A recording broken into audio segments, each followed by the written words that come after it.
Of the Planning Commission for, this is actually a rescheduled meeting for the regular meeting that was scheduled on September 19th, right? Is that correct, Steph? Great, thank you. Okay, let's have a roll call vote, please. Vice Chair Gove. Present. Commissioner Freeman. Here. Commissioner Taylor. Here. Chair Claren, Commissioner Kavanaugh are noted absent. Okay, and I'd like to invite anybody that would like to participate to join me in the Pledge of Allegiance.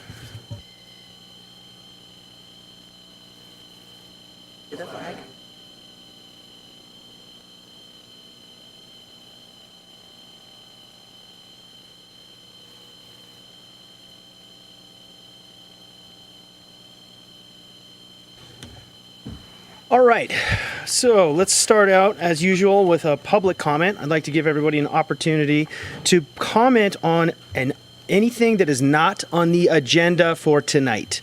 So this first public comment is for items that are not on the agenda tonight. And if you have something to speak about, please make your way to the lectern and podium, and state your name, and you can prattle on about whatever you like for 3 minutes.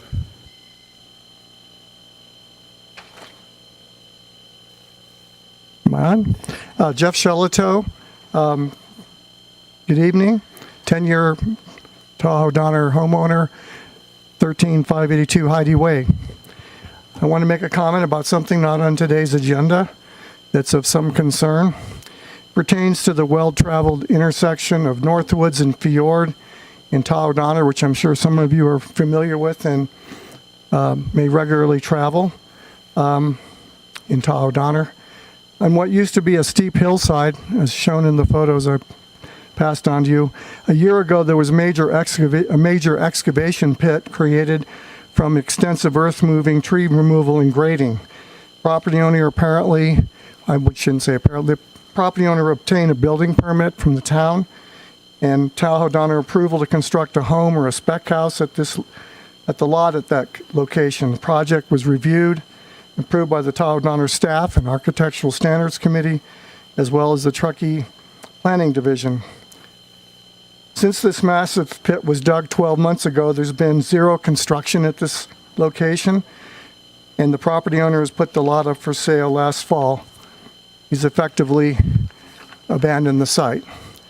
If construction is determined to be geologically or financially infeasible, will the property owner be required to remediate the site? If he refuses to do so or lacks financial resources, will the town or our HOA have to spend money to remediate the site? Will the town or Tahoe Donner take any enforcement action to recover such costs, or are we powerless? I'm concerned because this lot has remained in this condition for the past 12 months. It's embarrassing and it reflects poorly on our community, the town, and Tahoe Donner. The way it's been handled so far suggests that the guardrails that are supposed to prevent such situations are not working.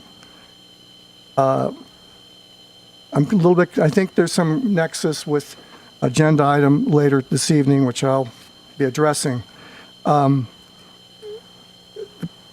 Perhaps the town should consider requiring property owners to post a surety bond to ensure such environmental disasters like the one at Northwoods and Fjord can't be repeated, especially ones that are larger. I might note the state of California many years ago enacted the Surface Mining and Reclamation Act, and it mandates counties and cities require surety bonds for open pit mining projects to ensure the site's reclaimed and doesn't become a taxpayer expense to remediate. I'm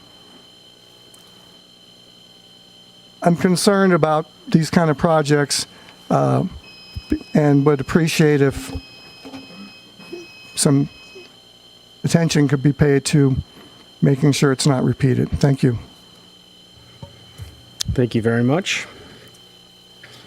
Would anybody else like to make a public comment about an item that is not on tonight's agenda?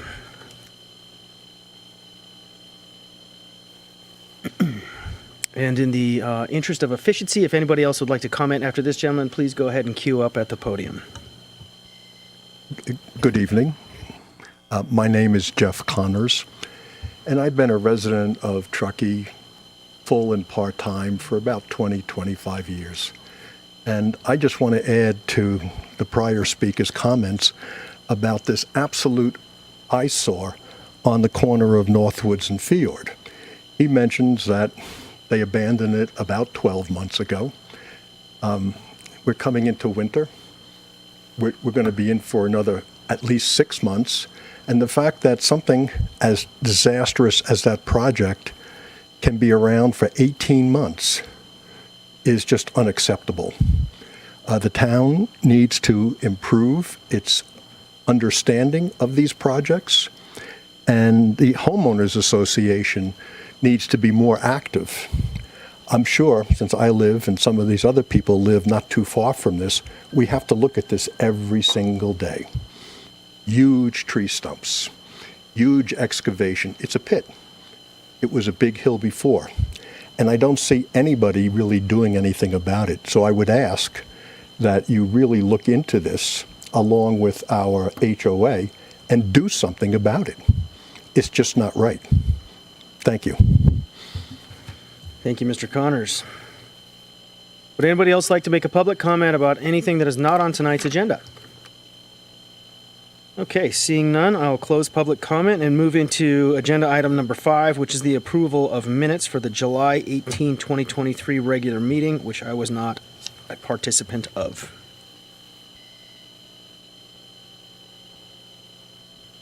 I think that one is, we don't have a quorum here today to take action on those minutes. Got it. Okay, so we're going to go ahead and we'll table that for now and move that forward to the next meeting when we have a quorum. Okay, item number 6, public hearings, minor review. Agenda item 6.1 is for application 2022-91 Elements Project Amendment Time Extension. And Laura has a staff presentation for us. Good evening, Commissioners. I'll be talking tonight about a time extension request for the Elements business. It's located in Tahoe Donner on Panamint Place. It was originally one parcel. It has now been subdivided into 2, as you'll see here. Project amendment was approved in July of 2020, which combines some previous use permits for Weltman Construction and Snowtech when they merged into a single company, Elements Mountain Company. And as part of that, some modifications to the operations at Panamint Place were approved to increase the amount of services and equipment and the on-site fuel storage. Under the resolution in 2020, there were 2 years to effectuate those permits. So that would have been by August 3rd, 2022.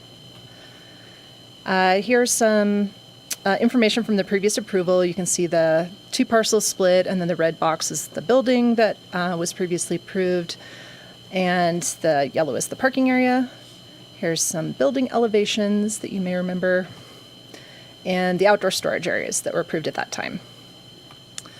In July of 2022, the applicant submitted a time extension request asking for an additional 2 years to allow them time to complete the construction of the equipment storage building and the 2 workforce housing units that were previously approved. A building permit for that project was issued in December 2022, and a grading permit was issued for the outdoor storage areas in August 2023, which these diagrams are from those building permits. So you'll see the site plan, building elevation, and the outdoor storage areas. The time extension review tonight is asking for approval of the 2 years to complete construction of the building.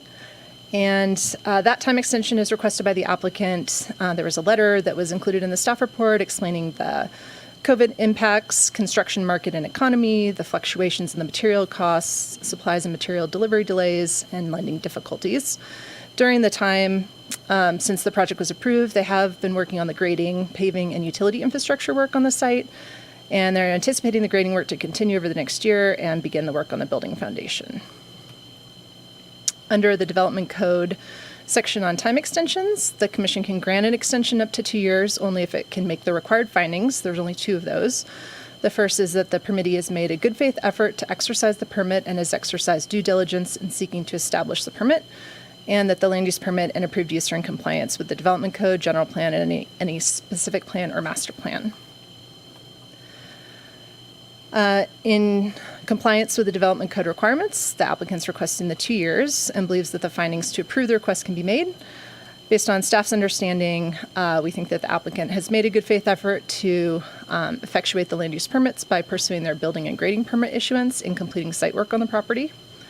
And in addition to the findings that are required, the review authority can impose conditions on the extension if it's deemed reasonable and necessary to ensure that the approval remains in compliance with the land use permit and brings the project into compliance with the general plan and development code. So the first thing we look at is general plan consistency. The project amendment was approved under the 2025 general plan, and the time extension was submitted and deemed complete for processing prior to adoption of the 2040 general plan. So that means that the project's reviewed under the old general plan. No changes were proposed to the project, and there had been no new general plan policies adopted under the 2025 plan since the project's approval. So it's our opinion that the project is still consistent with the adopted 2025 general plan. Next is development code consistency. As you know, we've amended the development code several times since the project approval. None of the conditions of approval from the previous project need to be updated with the exception of bicycle parking. That was amended in May 2021. And so as part of the current requirements, that would require a mixed-use project to provide 6 short-term spaces and 2 long-term spaces based on the amount of residential and non-residential uses. The review authority has the option to waive bike guest parking requirements for multifamily within a mixed-use project. Since this project is located up the top of Tahoe Donner, we think it would be appropriate to grant that exception in this case. So that would reduce the number of spaces to 4 short-term and 2 long-term. So we propose condition of approval 2.d, which requires the project to comply with the bike parking requirements with the exception of the guest parking waiver. And for environmental review, we're recommending that the commission find the extension exempt from CEQA pursuant to section 15061B3, which states that where it can be seen with a certainty that there is no possibility that the activity in question may have a significant impact on the environment, the activity is not subject to CEQA. Since this is just a time extension, we believe that's appropriate. We received 1 public comment on the time extension request. A neighbor of the project site said that she appreciated that there was a large rock pile screening her view of the lot and equipment and asked that the applicant maintain that, and also had concerns about trespassing on a Tahoe Donner property behind her lot and asked if the applicant could post signage to discourage that. A copy of that comment letter was forwarded to the commission to review prior to the hearing tonight. So our recommendation this evening is to adopt Resolution 2023-13, determining the project exempt from CEQA per section 15061B3 and approving the 2-year time extension. Alternative actions you could consider this evening would be to continue the hearing if you think that additional information is necessary. You could find that the CEQA exemption is not suitable.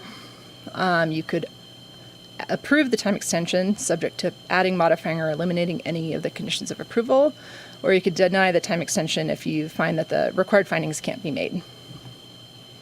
If you choose to take action tonight, the appeal period would end on October 10th, 2023 at 5 p.m. And I'm happy to take any questions. We also have Jamie here from the applicant team in case you have any questions for her. Thank you very much. Jamie from the applicant team. I am rusty, Dan, you're right. Do you have anything that you want to specifically address, or are you just here for questions, if we have any? I'm just here for questions. I think Laura summarized it nicely. Okay, very good. Thank you very much. Okay, at this point, I'd like to open public comment for this agenda item 6.1, the Elements Project Time Extension. If anybody has anything they'd like to say about this, please make your way to the podium, state your name, and you have 3 minutes to make any comment. Okay, seeing none, we'll close public comment and move into clarifying questions for staff or the applicant. I'm familiar with the staff report and the letter and the request. I don't have any questions. Commissioners Taylor and Freeman, do you have questions, or are we ready to move into deliberation on this? No questions. So this seems pretty straightforward to me. I don't see any reason why I wouldn't approve this. Commissioner Freeman, how do you feel? The same. Commissioner Taylor? Same. Can I hear a motion, please? I'll make a motion to adopt resolution 2023-13. I have to say the whole thing? Taking the following actions. 1, determining the project to be exempt from CEQA pursuant to section 15-15061B3 and approving the 2-year time extension for the previously approved elements project amendment based on the recommended findings and subject to the recommended conditions of approval. I will second that. Roll call, please. Vice Chair Gove? Yes. Commissioner Freeman? Yes. Commissioner Taylor? Yes. Motion carries. Good luck Thank with your you. project. Thank you. You're very welcome. All right. Next item. Agenda item 7.1 is for application 2022-71, the Tahoe Donner Ski Lodge. We have a staff presentation by Yumi. Yumi, take it away.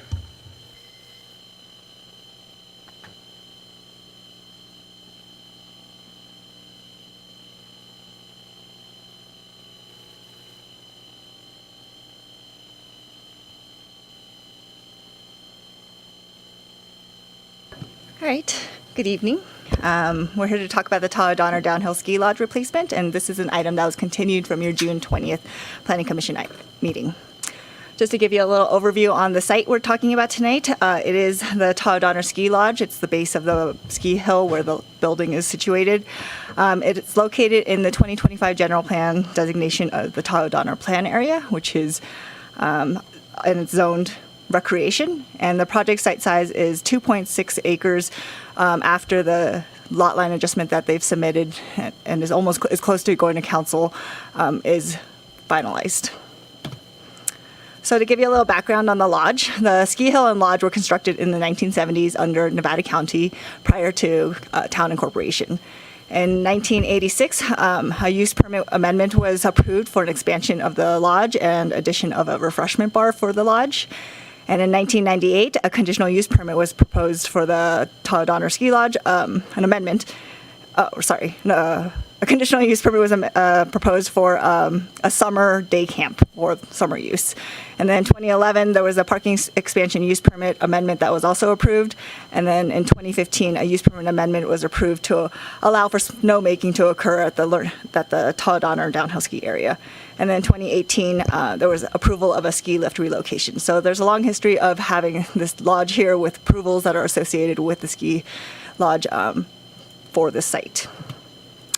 Additional background, the Tahoe Donner downhill ski area currently has been operating as follows, and there currently with this project there aren't any changes that are being proposed to the use, but so this is the ongoing use and the expected use that would occur under this permit. So the applicants have stated that throughout winter from November through April, there's daily operations for the ski hill from 8 a.m. to 5 p.m., which include typical things that you would see at a ski lodge, including equipment rental, retail sales, some food and beverage.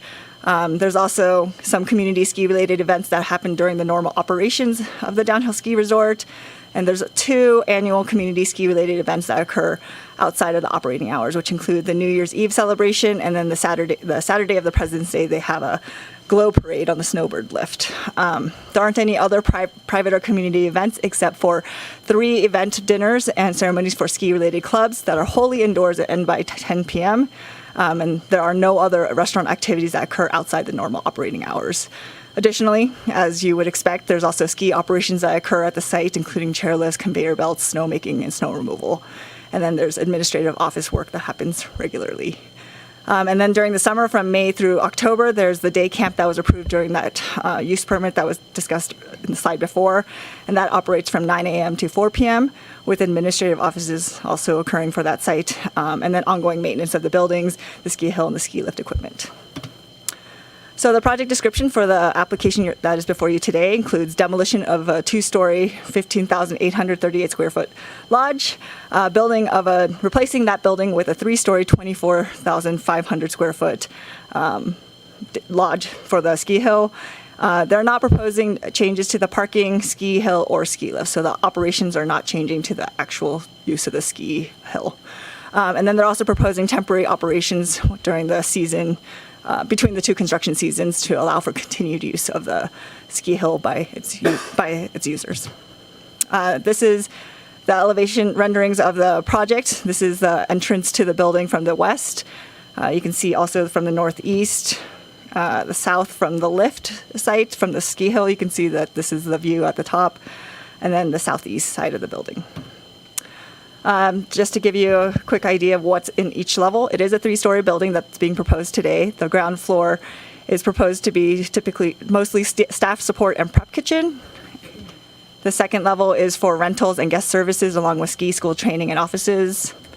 And then the third level is for the skiers to use during use of the ski hill. So dining and kitchen, and then there's a large deck that would front onto the downhill ski area. Today, the applicants are requesting 3 land use entitlements, including the development permit, which is for ground disturbance over 26,000 square feet, and for new non-residential projects greater than 7,500 square feet. The development permit is housed under is only for the building itself. The applicant is not requesting a use permit for the operations of the site, which was identified to be approved previously under Nevada County. There's also a minor use permit request for disturbance of land within 200 feet of a wetland, which is located to the east of the project site on a different property, and then a sign plan for one wall sign. Tonight, Planning Commission's role is to ensure consistency with the development code standards, ensure consistency with the 2025 general plan. Much like the project that you saw before, this project was deemed complete under the 2025 general plan, and that is the general plan we're reviewing it under. Planning Commission's role is also to review the site layout and design of the project to ensure consistency with the design guidelines of the development code, and then as part of the minor use permit to ensure no impact to the wetland.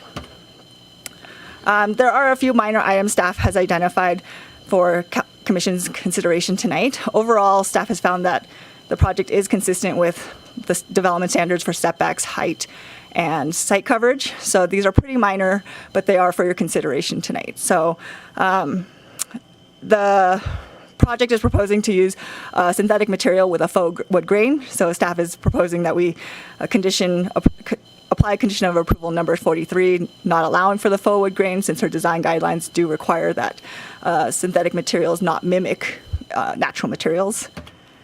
We're also proposing, as with bike parking, as discussed in the elements application before this item, all non-residential projects are required to provide bicycle parking at a rate of 15% of the vehicle parking spaces required.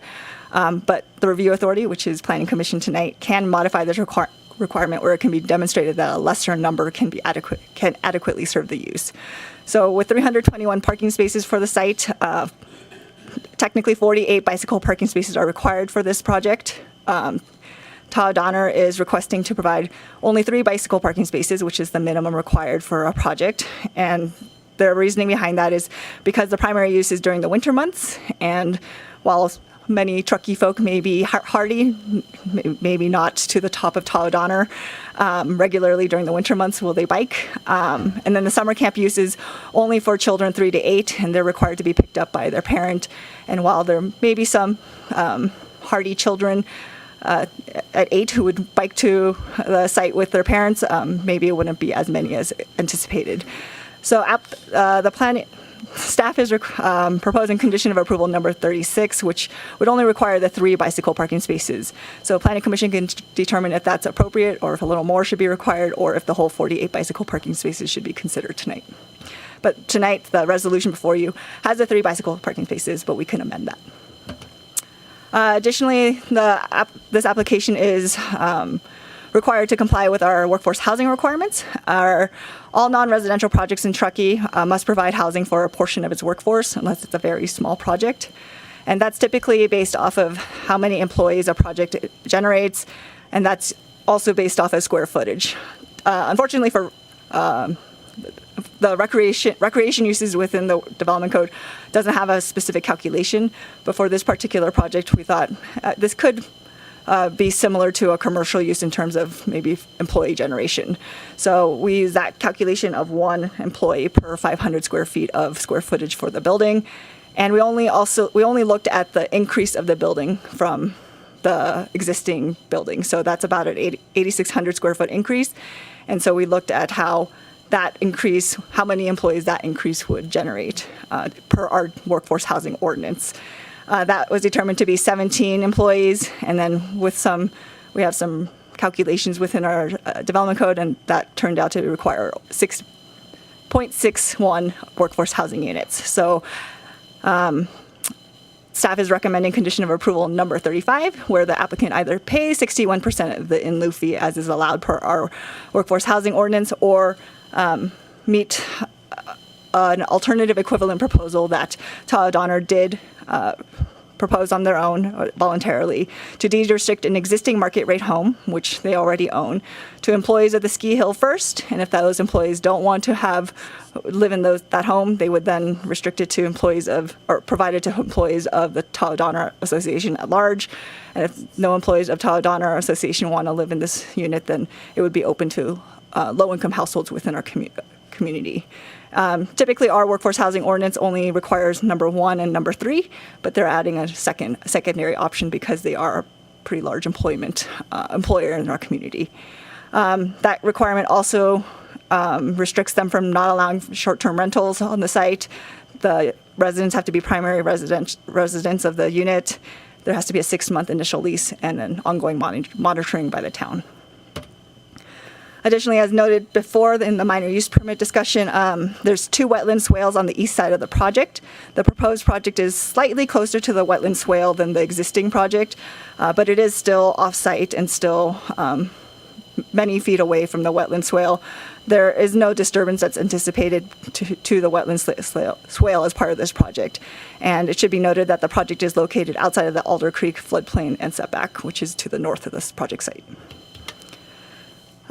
We conducted an initial study, mitigated negative declaration for this project. As part of the initial study, which is the preliminary review of the project to determine if there are any potential environmental impacts that should be considered, staff identified that the project is consistent with the densities established by the zoning and the general plan, the 2025 general plan, and only project-specific mitigation is required to bring those impacts down to less than significant. So there are a few mitigation measures that are incorporated into the project, and those are based on potential impacts to air quality, biological resources, and hydrology and water quality.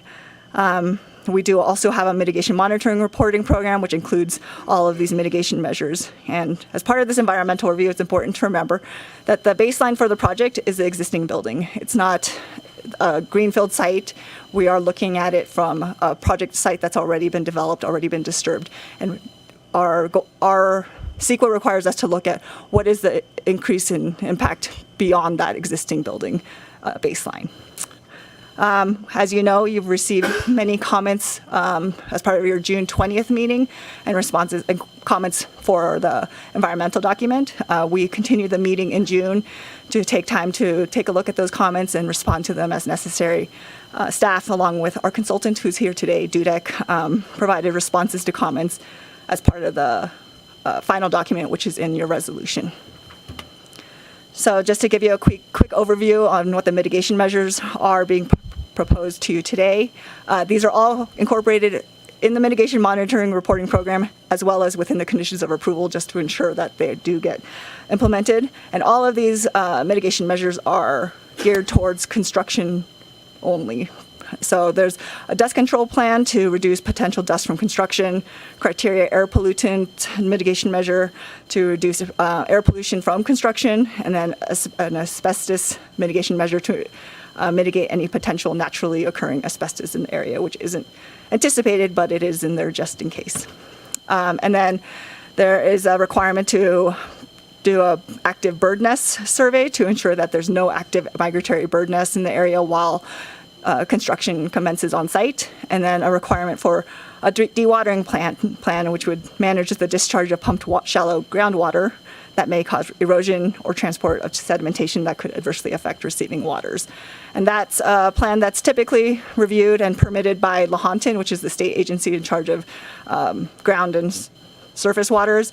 And then our engineering division also takes a look at that to ensure that it meets our requirements from an engineering perspective.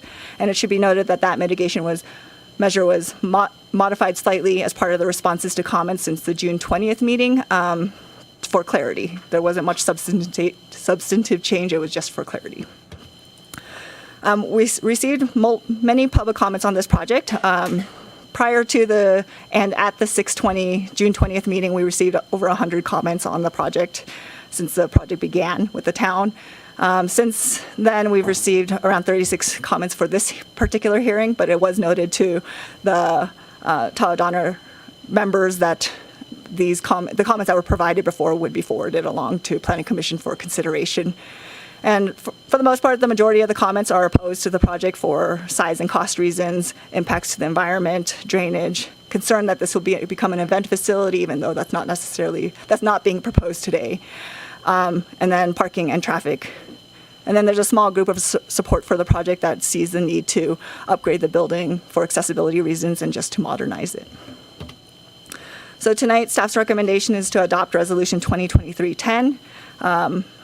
Based on the findings and the conditions of approval, adopting the initial study, MND, approving the development permit, approving the minor use permit, and the sign plan.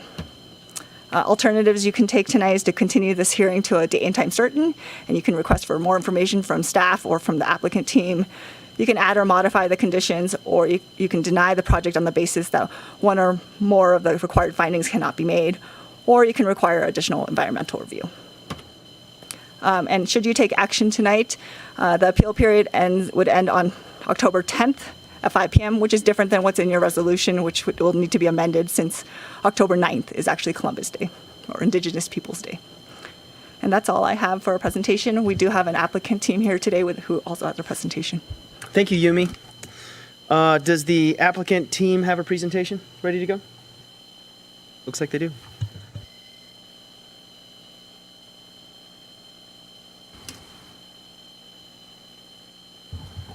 Thank you, Yumi. Good evening, Planning Commission members. John Mitchell, Director of Capital Projects and Facilities for Tahoe Donner.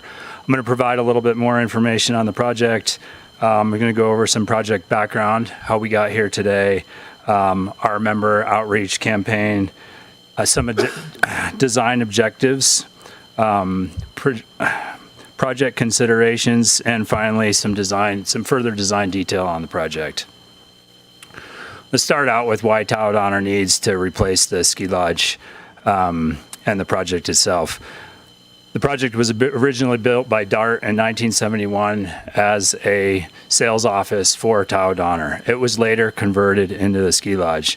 The 50-year-old building is functionally obsolete and at this point is unfavorably impacting our operational demand, our member guest experience, and Tahoe Donner's vision. There are not enough bathrooms in the building. The hallways, stairways are not adequate for ski lodge usage. Our dining space, kitchen space, ski rental area has all exceeded, our operations has all exceeded those spaces. There's been several remodels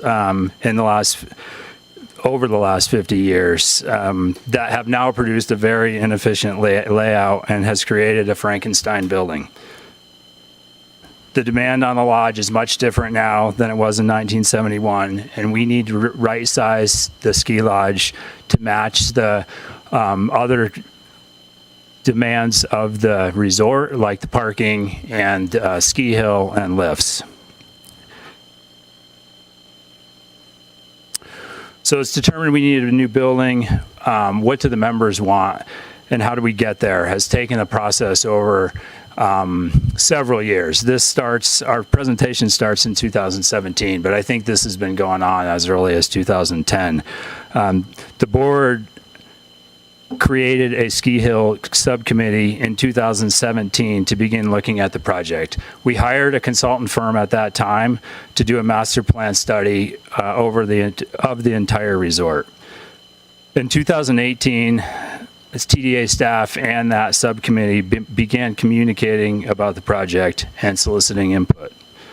In 2019, after extensive research, the board directed staff to rebuild, not remodel, due to the extensive ADA limitations of the current building and the challenging architecture and design, among other reasons. In 2020, TDA staff contracted with Pros Consulting to gather member feedback and understand the challenges and opportunities of the building and this new project. An extensive member engagement campaign was initiated. I'm now going to introduce our Director of Communications and Member Relations, Lindsay Hogan, to go over that effort. Yeah, thank you, John, and thank you everybody for coming tonight. Like John said, our community engagement really extends far before 2020, but I'm going to focus on the efforts that we made from 2020, 21, and 2022. This is Tahoe Donner's largest and most robust community outreach initiative to date. You can see it's a multi-pronged approach looking at a lot of different things. Starting out, initially we held 14 focus groups to really understand how the membership uses the space, how they like the space, what they don't like the space, and how they would like to see it evolve as we knew a project was coming.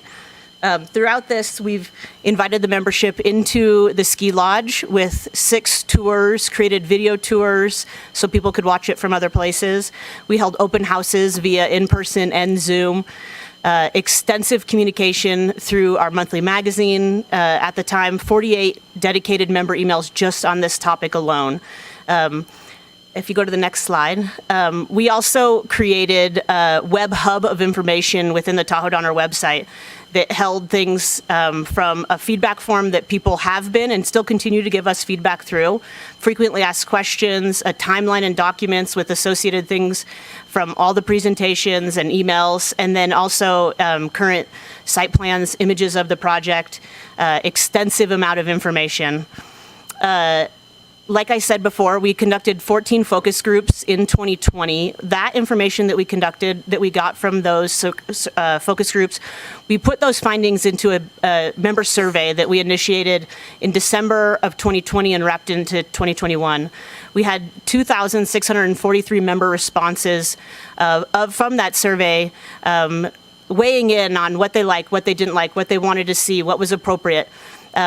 That led into a lot of our design initiatives. And then again in 2020, in Q1 of 2020, we implemented another ski lodge questionnaire that was email, phone, and mail-in ballot. It was our mail-in response. We had 3,053 responses representative of our total 6,473 homes. Extensive amount of information, engaging, and this all impacted how we moved through with our design team. I'll turn it back over to John so he can talk a little bit more about the goals and the projects. Thanks, Lindsay. So based on that member feedback, our design objectives were developed. Our number one objective that came out of this was to build the current ski area, not looking to increase use, but to provide the membership and users a better experience. Our other objectives were easy, direct access from our deck to the lifts, a fully ADA compliant building, additional bathrooms that are much needed, dedicated space for the ski school in the lodge. Currently, our ski school is operated in an unconditioned yurt space with ski in, ski out access only on the ski hill. One of our objectives is to improve safety for staff, members, and guests, and enhance our cafeteria rental shop areas to meet membership needs and reduce overcrowding.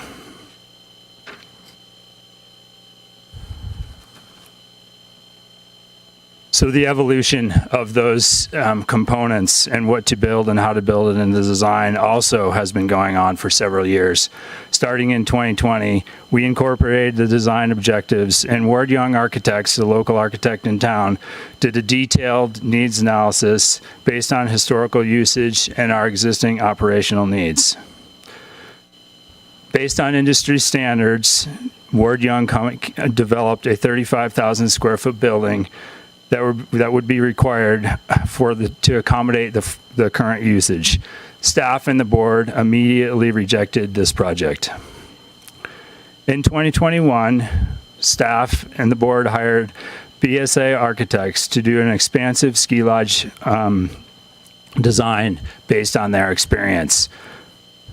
Through modern design techniques and utilizing efficiency of spaces, Bull Stockwell Allen's original schematic design was reduced to just under 28,000 square feet.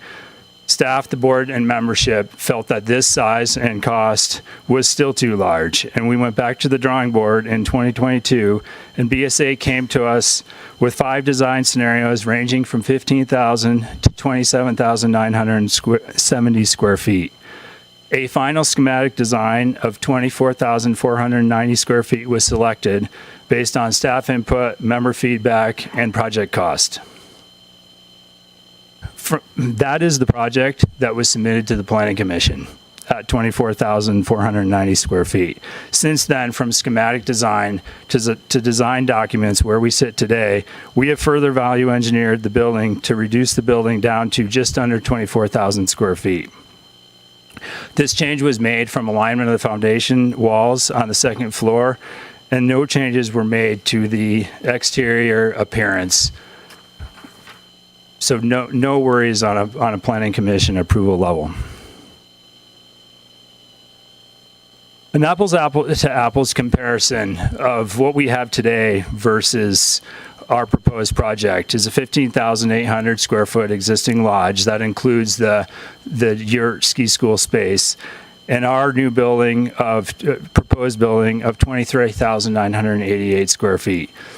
That's exactly an 8,860 square feet change. The distribution of this space is 3,200 square feet that brings the building up to California Building Code compliance, including current ADA requirements. 2,500 square feet to bring our ski school programming inside the building, and then an additional 3,100 square feet to right size the building with the current deficiencies where feasible. Some of those deficiencies include back of house deficiencies such as the kitchen, employee facilities, storage, mechanical space, and loading dock, and front of house areas like the dining, rental shop, guest services, and bathrooms.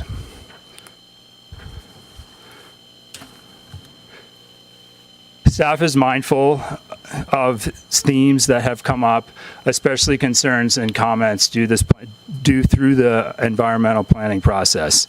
We would like to go into a little bit more detail on some of those concerns, including special events, site impacts, and the parking and traffic flow.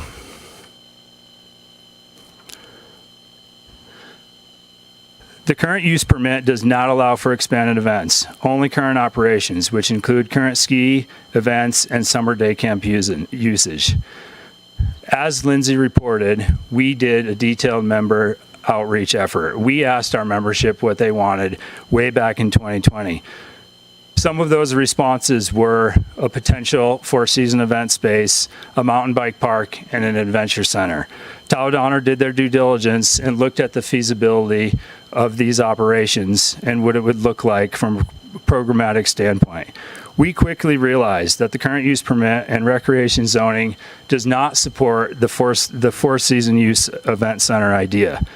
We did not have and still do not have full membership agreement on it, and our ski lodge replacement of our 50-year-old dilapidated building is our #1 priority.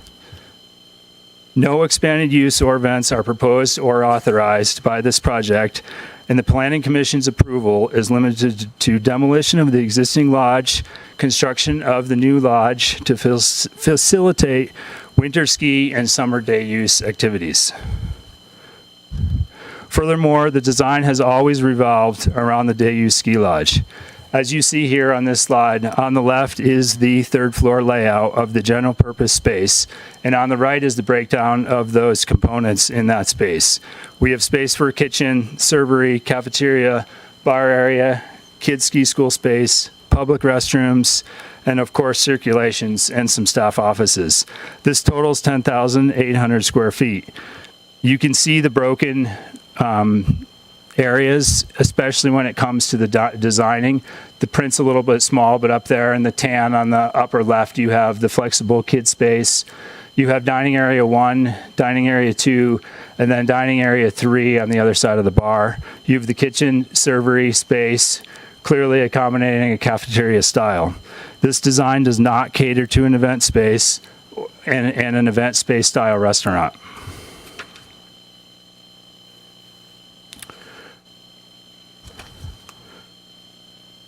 We have also realized there is concerns with the building footprint and the impact that may have. Keep in mind, today's building is a 2-story building. We are proposing a 3-story building We are now proposing a three-story building. The existing building footprint is quite large on the lower level at 9,300 square feet. Our new building is the foundation, the full foundation level is 10,880 square feet. That's a difference. That's between the first and second floor, and a difference of 1,580 square feet. The other difference is we have adjusted the footprint on the parcel to comply with current property line setbacks that are not adhered to currently. The town has received a number of comments on construction and post-construction groundwater concerns. We believe that due to the reduced footprint at the most concerning groundwater level of the proposed building versus the existing building, that there are not groundwater concerns. On the left, you can see the existing area footprint of our current building at 9,300 square feet. On the right is our proposed lower elevation footprint at 4,400 square feet. This is approximately, although smaller, it is 5 feet lower. However, because it's so much smaller, the total length of foundation drains from the current existing foundation drains that discharge into the same area that is proposed is about half the size. Our technical studies have established that the foundation drain discharge amount between the existing and proposed conditions is insignificant. The town has also received comments on the proposed excavation. Remember, this is an existing lodge. There is an existing building on this site. It is not a new site. Therefore, due to the design that BSA has created on stepping the foundation up into the hillside, along with the fact that an existing building is sitting there, there are minimal excavation disturbance. On this slide, you can see the existing building in green that is currently excavated and our proposed building in tan. You can see on the first level, that on the foundation level, that we are 5 foot deeper on the new building, and the existing ground is shown on the dotted line in red. The proposed ground is in blue, also dotted. So on the first floor, there is a 5 foot deeper excavation. However, after that, on the second floor, the cut is very minimal, and we actually swapped to a fill site on the third floor to allow the deck to cantilever over onto the ski lift service area.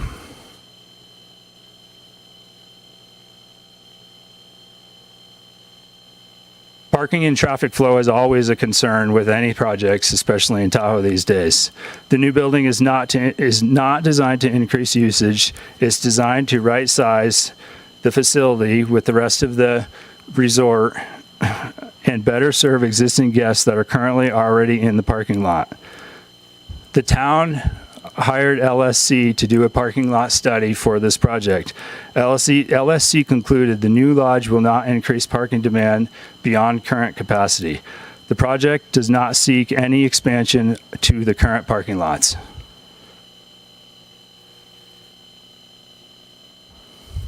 Finally, onto the fun stuff. This is an image of our west elevation.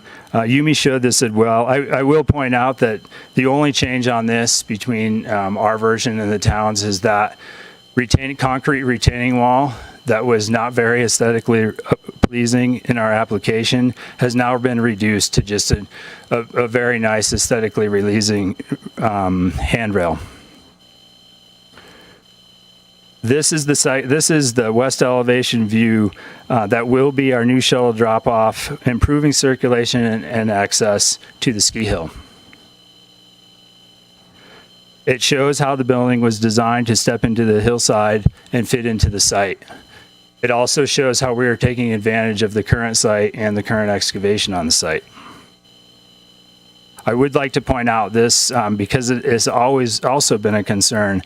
This drop-off is private. It's for Tahoe Donner shuttles. This is not a public drop-off, and we will not be allowing the public, just like we don't today, access into the condo association area. We'll be parking in our parking lots and shuttle access only to this new drop-off. This is an image of the skier beachfront of the building. It's a one-story appearance looking from the ski area. It's a seamless interface for all users, providing direct access to the mountain. We no longer have a steep hill to go down from our lifts onto our deck. This is the east side of the east side elevation view. You can see how it's naturally contoured to the slope and has influenced the look and feel of the building.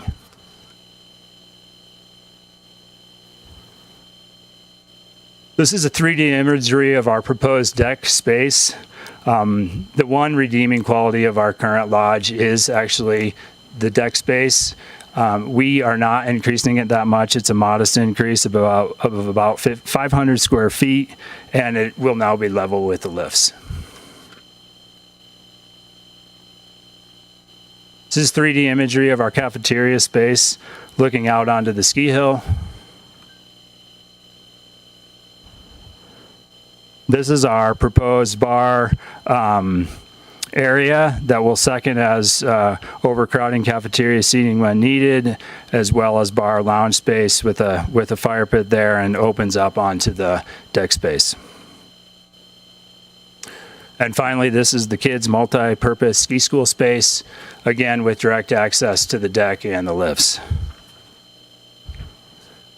Thank you for your time. I'll turn it back over to you guys. Thank you very much. Okay, so now we'll move into commission clarifying questions for staff. Commissioner Freeman, you have clarifying questions for staff. Just two little ones. The Alder Creek Adventure Center, when that was submitted back in whatever, 14, 15, was there a lot of public opposition to that project? There was some opposition from neighbors that were concerned about the impacts of events and then some wetland issues. There were some prior water quality violations on Tahoe Donner's behalf that hadn't been resolved over some time, so there was concerns about wetland impacts. Do you recall the scope of the original building size versus the finished building? No. We could find that, but I don't recall off the top of my head. And then, I was just curious how that project relates to this project. And then I was curious about the roof material. Will there be roof ballast required to hide the PVC?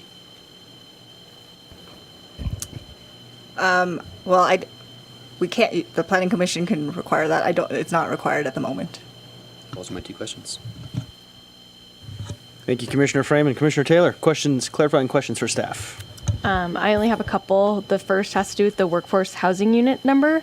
Why is that limited to just the increase in square footage and not the total space? And are there any existing workforce housing units now with this building?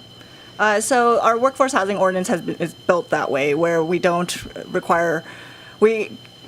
basically credit them for the existing building. So if any other employer, if they move buildings, they would be required to provide workforce housing, but because they're demolishing, they get credit for that existing site. And that, even though it was prior to the town and corporation Nevada County days, it's just what our council at the time had approved.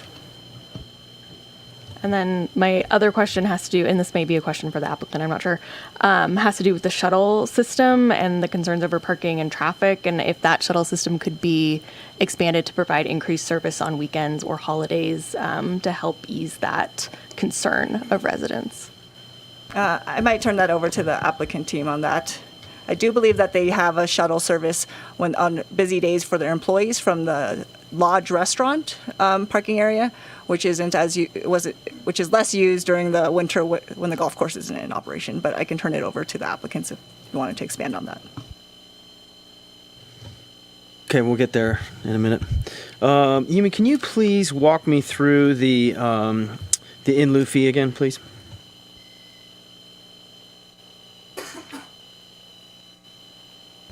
So for the workforce housing requirement, we use the commercial square footage, commercial generation count in terms of how much employee generation is created per square foot. So that's one employee per 500 square feet. And that's in our workforce housing ordinance, though we don't have, you should note that there isn't a requirement for recreation uses. So we're just kind of trying to see if this works for it. And that's at the Planning Commission's purview if you don't believe that's the right generation number. Based off of the difference in square footage, which if the square footage changes a little bit during the building permit process, we'll use that change in the square footage. We looked at that net change to the building and divided that by 500 to determine what the full-time employee equivalent is and how much generation they would create based off of what the town's workforce housing ordinance has identified. So that'd be 17.3 employees based off of the square footage change. And then we have a sliding scale within the workforce housing ordinance for, depending on how big the project is, how many employees it generates. So if it's less than 20 employees that it generates, then it's only required to provide 3.5% of the housing for 3.5% of the employees of the project. So that came out to 0.61. And then what's the dollar value associated with 0.61? So right now, our workforce housing, or affordable housing in lieu fees, around $100,000, maybe $105,000. So it'd be that percentage. Got it. And the applicant's okay with that? Yes, I mean, we give them the two options. So they could either do, at the building permit phase, they could decide whether or not to pay that in lieu fee, or they could deed restrict the house that they already own to workforce housing, which they already use for their employees. Okay, and then the other one I think you said was conditional approval 35, which was the siding material? 43, yes. 43, sorry. Let's walk through that again real quick. Sure. So our design guidelines in the development code identify that synthetic material, while we allow it, especially in situations where our climate may require it, you can use it, but it cannot mimic natural material. So we want it to be, we want true materials to be true, and we want synthetic materials to just be the material that they are. We don't want to fake it to fake. That's what our design guidelines say. So we're proposing that while they can use the synthetic material that they're proposing, which is similar to, I believe, fiber cement, they cannot put a fake wood grain on it. Okay, so their options are to use a synthetic material that doesn't look like a wood grain or a wood, right? So they could use a synthetic material. It could be a smooth synthetic material. Right. Okay. And then that would be something that they would make a decision. It would come in on the construction documents and would be approved by planning at that point? Yes. Okay. All righty. I don't have any other questions for staff. Commissioner Freeman, do you have questions for the applicant? I have a handful. Who should I direct them towards? So if the applicant team would come back up to the podium, please. The first one was the siding material question. I looked that polyash product up. It says it's recommended for high humidity and rainy environments, which I suppose it can be in the wintertime. I haven't seen that product used around here. I don't think it's like a cementitious product. And I was curious, what will you guys use for a finish if you can't use the faux wood grain that's on these drawings? That finish comes in a non-faux grain. We've looked into it extensively. Our architect has been fighting pretty hard for this product because of the high success they've had with it on other projects in the ski lodge resort communities. And what do you do? Paint it brown? It'll be stained. It stains. Yeah. There's a variety of different stain colors proposed for different elevation aspects of the building. Where do the current ski lodge employees live? Wherever we can put them. We currently have a pretty in-depth housing program throughout Tahoe Donner. We rent houses mainly within Tahoe Donner and subsidize that renting for our employees, especially our J1s. I thought your presentation did a really good job of talking about how we got here. And that was one of my questions. You got a very large community, you have a big project, we have a house full of people. I'm going to guess most people here are in opposition to this project. I'm curious, of the 3,000 responses you got, was there a lot of support for this project? I'm going to have Lindsay come up and speak to that.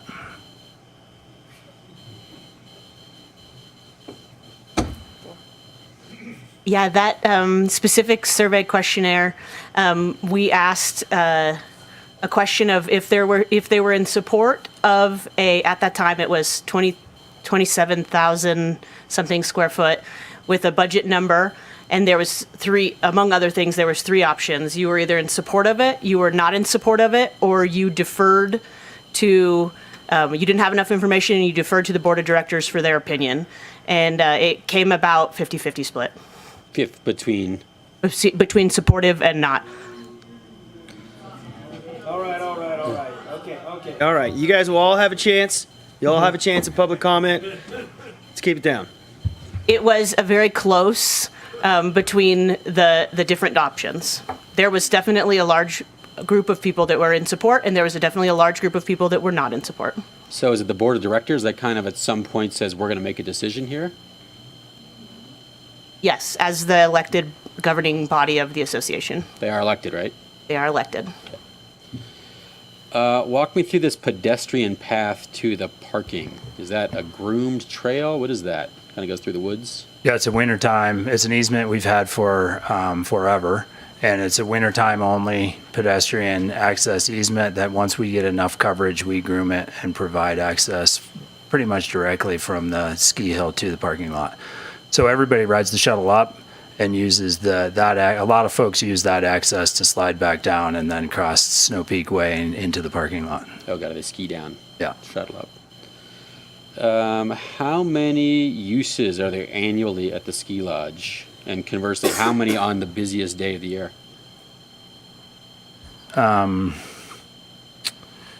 busiest days see about 14 to 1,600 users.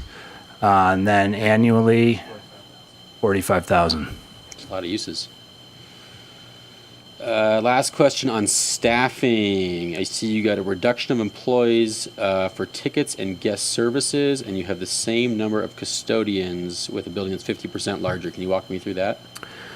Yeah, we fully believe, again, that the current design is truly a Frankenstein building. It's very inefficient to operate, and we really believe that the new building with the increased operation and functionality, there won't be a difference in the staffing needed.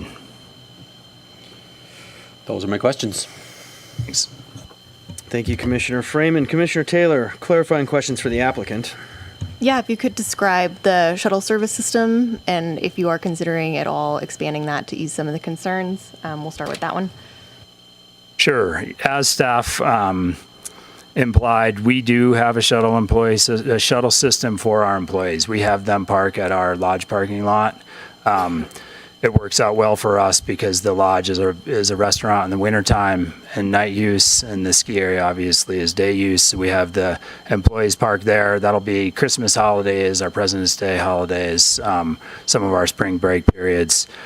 And we shuttle those employees to reserve the parking for our guests. We're always looking, we own 4 shuttles, we're always looking to improve the shuttle access in combination with what we've seen the town doing and the resources with the TART Connect. And so, yeah, definitely that's the new trend to get people out of their cars, and we're continually trying to do that. Great. And then one other thing was, I'm assuming this building is mixed fuel and using natural gas and electricity. Was an all electric building considered in terms of space conditioning and water heating?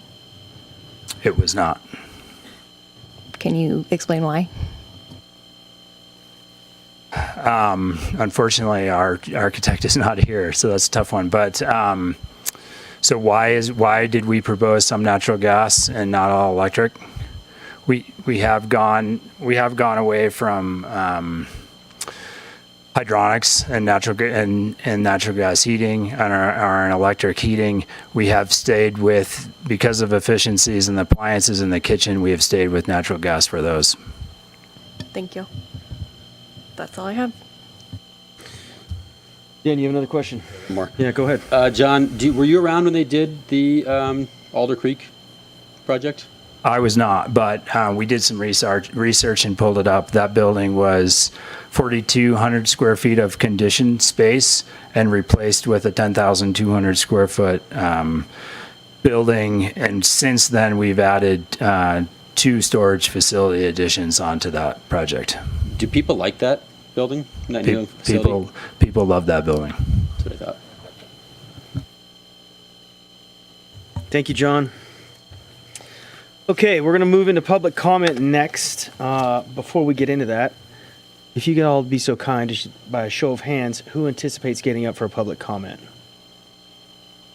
Okay, that's not that many. So let's go ahead and move right into public comment. Please go ahead and queue up at the podium. And when you're done with public comment, there's a form at the back. I'd like you to fill out your name and hand it over to Kaylee there. And before we get into comments, I realize that this is something of a contentious project within the Homeowners Association. And we have definitely a lot of public comment received online, mostly against this project. But I'd like to remind you guys what our role is as planning commissioners. And our role is to review the site layout and design of the building to ensure the project is consistent with the 2025 General Plan and Development Code, and review the draft mitigated negative declaration to ensure the proposed mitigation measures adequately address the potential impacts to the environment. We are not going to take into consideration whether or not this is the best for the HOA, whether or not this is a good project financially for the homeowners of Tahoe Donner. That's just not in our jurisdiction. So just wanted to share that with you.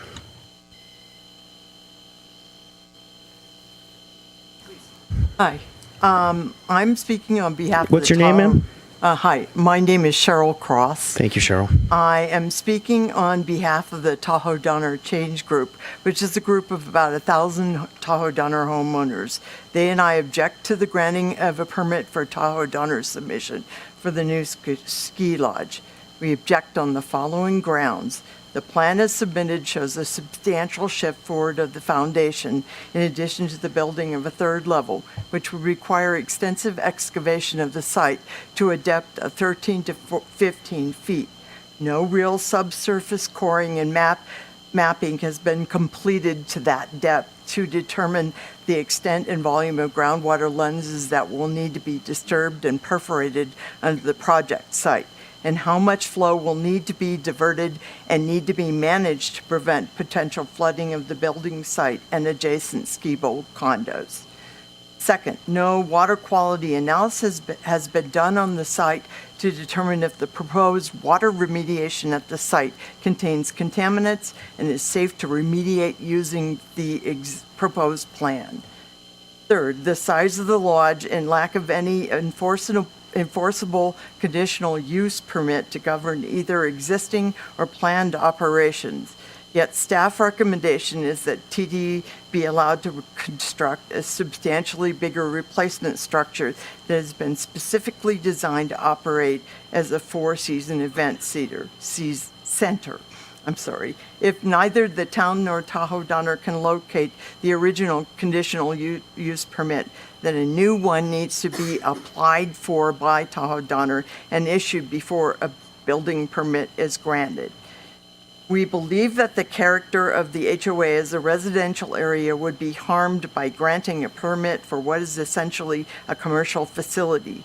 The existing and much smaller TD ski lodge is annually used by less than a third of Tahoe Donner's 6,400 members. The overflow parking and additional traffic operations of this Four Seasons facility will harm the residential nature of our community. Tahoe Donner states that there will be essentially no additional employees required to operate the functions and events described in Tahoe Donner's business plan for this new facility. Yet the entire third floor of this new facility will be a 10,000 square foot restaurant and bar space, 80% larger than what exists at the site now. Given that there are substantial challenges in the Lake Tahoe and Truckee region relative to employee housing and retention, approval of this project will exacerbate these problems and be irresponsible. We have submitted separately objections from our attorney and hydrogeologist consultants as to the scope and M&D plans submitted by Tahoe Donner. Thank you, Ms. Cross. Permit application. Thank you very much for your time.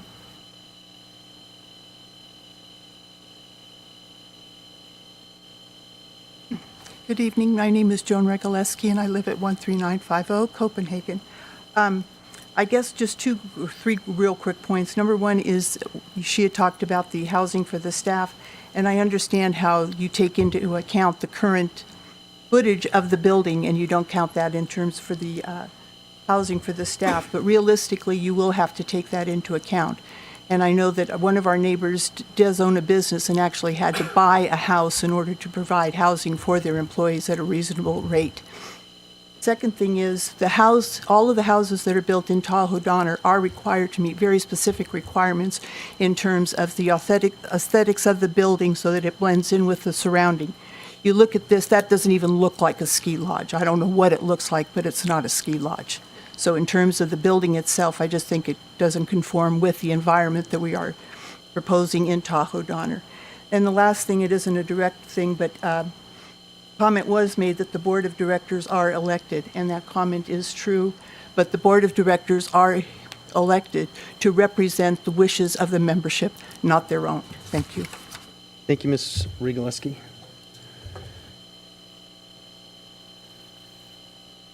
Good evening.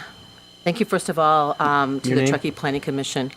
My name is Karen Mason, and I'm a property owner at 11589 Snow Peak Way, Unit 217, which is directly behind the proposed ski lodge. Well, my husband and I, are not opposed to the new lodge.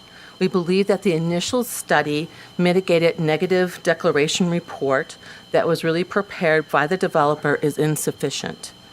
A lot was covered, but it did not fully consider the visual impacts or impacts on nearby residents. While the report determined, we didn't really talk about it tonight, that there was no impact from the public view areas, there are a small number of units at 11589 Snow Peak Way that will be directly impacted with our view shed because of this development. Specifically, I'll just give you a couple quick details.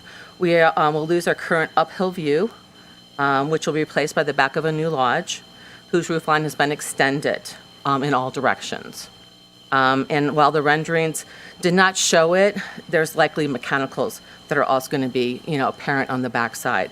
So with this development, our entire view will be the backside of a building and its mechanicals rather than the hillside. The loss of the view will have serious negative impact on the value of the property.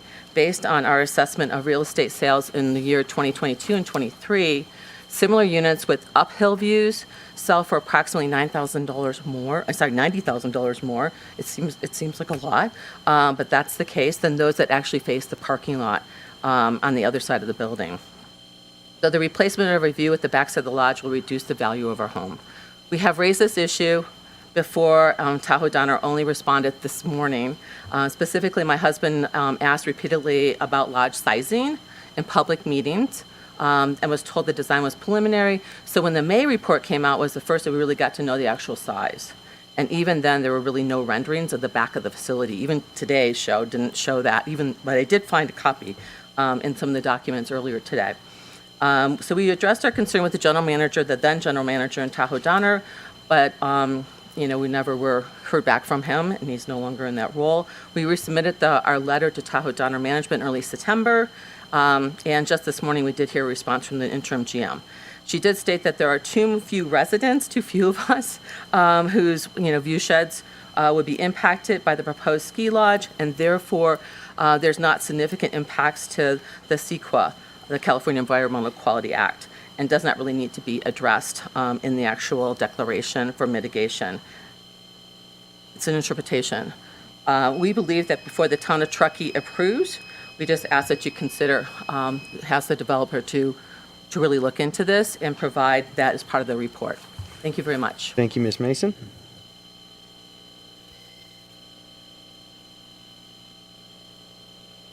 Hi, folks. Thank you for your service, especially on a night like tonight. My name is Jim Beckmeyer. I'm a homeowner at Tahoe Donner. My volunteer background includes leading the committee work for establishing the ski resort's master plan, as well as co-leading the lodge task force for the new lodge up until the point it was clear staff needed to take the project over through the design phase.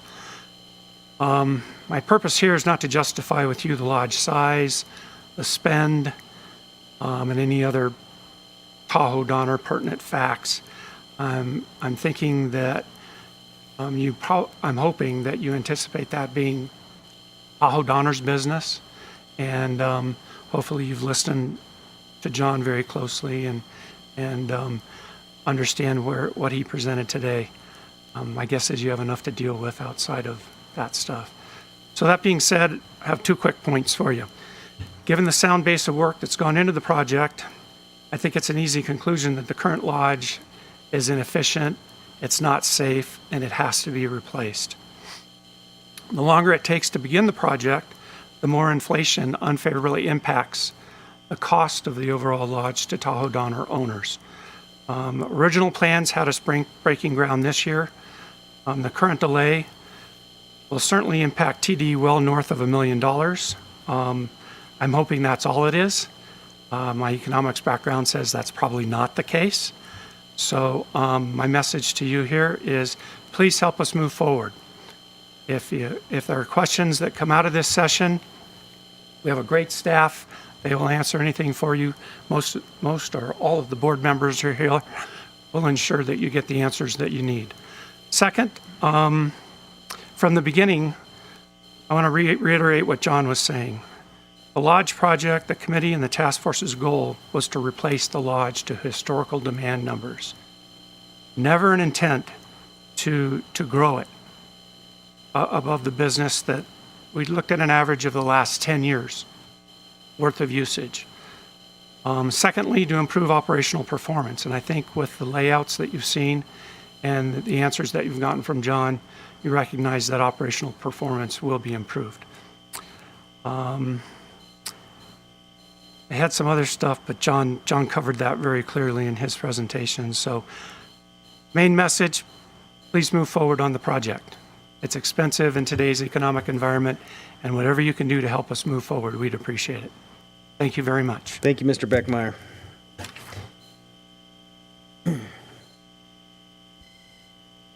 My name is Jim Kelly. My address is 12420 Bernice, and 30 years ago I was the president of this austere organization. There are 2 thoughts that I would give you that I think are pertinent, and 1 question. The question is, would somebody describe the lot line adjustment after I'm done? I'm very curious about that. I'm reminded of 2 concepts. One, if their lips are moving, they're lying, and the other one was Reagan's trust but verify. Nobody seems to be able to find the conditional use permits, and Tahoe Donner's making a great number of promises. I think you need to codify those promises. Now, I know the state of California doesn't require a conditional use permit, but I think it would resolve a great many problems down the road. And there are things like driveway access, just a multitude of things like the Four Seasons issue, which it didn't come out of whole cloth someplace. It was an idea, and I think if you look at the numbers, it verifies that. The next thing is this a commercial operation or a non-commercial operation? Bottom line is that this is the only money-making proposition up amongst all of our amenities in Tahoe Donner. It makes money, and for it to make more money, we'll cover the other amenities. So I think you should consider applying commercial standards, and one of those would be housing. Now, I know that the town has thought about maybe a vacancy tax, which will definitely cause problems for property owners in Tahoe Donner who are primarily second owners. So they're not going to roll over and give you housing. You need to make this proposal cover enough housing to really handle what's going to be coming. The other question that I would raise, and I didn't hear this from them, is what percentage of the usage of this ski hill is non-owners, non-members? And I would propose to you it's a very significant number. It is a commercial operation. So I would ask you to consider that. What else would I like to tell you? I think those pretty much cover it. You need to have a good certificate of occupancy. Nobody can find it. And I think that's ought to be a top priority and a strict one. Thank you for your time. Thank you, Mr. Kelly. I came up last time. My name's Charles Wu, 13925 Ski Slope Way. So a couple of pieces of information. I understand that the original plans for Alder Creek were actually originally around 16 to 20,000 square feet, and it did get cut down to 10. Also, the discussion on the survey, it was a yes, no. The third option was no opinion / let the board decide, and it was 49%, 44%, and 6%, just to get some facts out there. I was actually board president when I drove the approval to replace and not refurbish the Downhill Ski Lodge. Much of that for me was driven by the fact that I had the retired president of Sugar Bowl walk through the facility with me. He actually joined the Downhill Ski Committee, later told me he left the ski committee because he wanted to push more for at least a harder look at refurbishment of the Downhill Ski Lodge. But in any case, my concern is actually the dining area and the so-called event space, the parking, all of the above. The original business plan that was one of the business plans submitted did include an event space and discussion of event space. The architects kept talking about the views that you could get from the third floor and those types of changes. And if the kitchen, my understanding is, I mean, there are 2 or 3 food prep areas. I don't know. They may have cut one out and can seat 300 people, which is a major increase from what we have right now. And so my concern is that at some point in time in the future, things change or if there are no restrictions. Now with Alder Creek, I don't know where you say, okay, you're going to reduce the size of the kitchen or the type of kitchen that's in there, whether you have the desire or power to do that. But if you don't, at least the same type of use restrictions that Alder Creek has, which is, I believe, you can't have events there past 8 o'clock, or they have to be indoors, or those types of things to keep the peace and quiet of the neighborhood and to avoid the traffic. And I mean, quite frankly, the biggest concern that I think a lot of people have is the fact that it might turn into an event center, that you can have weddings there every weekend. We went through a period where we did that, and quite frankly, Tahoe Donner was a bit of a zoo on that. So it's not an issue of I don't have as much of an issue as other people in terms of the building and the environment, but I do have an issue with the type of kitchen we have. So thank you. Thank you, Mr. Wu.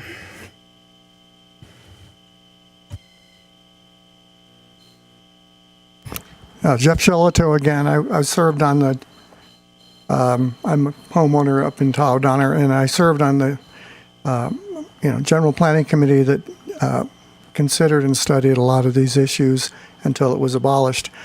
First of all, I think the main issue for me tonight, I would urge you not approve it tonight. I'm not for killing the project. I don't think it's ready for a vote. There's too many unresolved issues, like this Four Seasons Event Center. I want to offer you the business plan that the consultants provided for this facility. They don't want to talk about it. I want to provide this for the record of this hearing.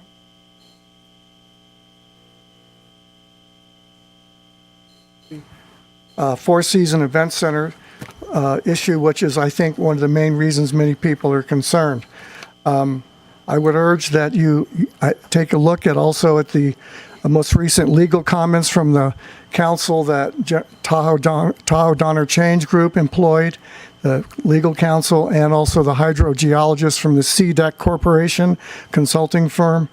I think they will provide some insight on why you should not ignore the fact that this is a substantial increase in size.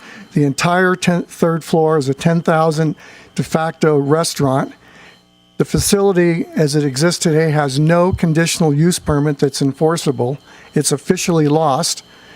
And that you need to issue a conditional use permit to govern existing operations and to also make sure it can't be used for some of the Four Season operations that it was originally being designed for. I don't think there's any 10,000 square foot restaurants elsewhere in Truckee that you're allowing to operate with no conditional use permit. And I think one of the other concerns is in the last week, the Todd Donner announced that the project as designed can't be built for the money that has been allocated previously for it, which is $23.4 million. Yesterday, it was revealed that the shortfall is on the magnitude of $8.5 million. The point being, even though some believe it's not the purview for you to decide on the cost or the value of this project in terms of spending, I think you want to make sure that what you're permitting can be built for the dollars that Tahoe Donner has. And they don't have that money, and the next time the board of directors meets where this could change is not till the end of October. I think that alone is a reason for you to postpone the vote. I guess that's my summary of my comment. Appreciate your attention. Thank you. Thank you.